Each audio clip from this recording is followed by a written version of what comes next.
નમસ્તે દર્શક મિત્રો, અમારું ભાવના ચેનલમાં આપનું હાર્દિક સ્વાગત છે.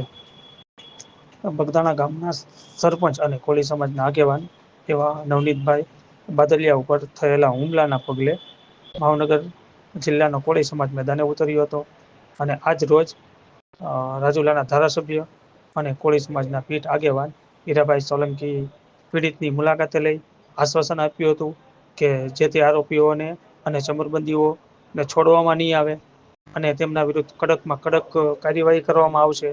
તેના અનુસંધાને આજ રોજ તમામ આરોપીઓને પોલીસ અધિકારીઓ દ્વારા રિકન્સ્ટ્રક્શન કરવામાં આવ્યું. અહેવાલ કિરણભાઈ ચૌહાણ, ભાવનગર.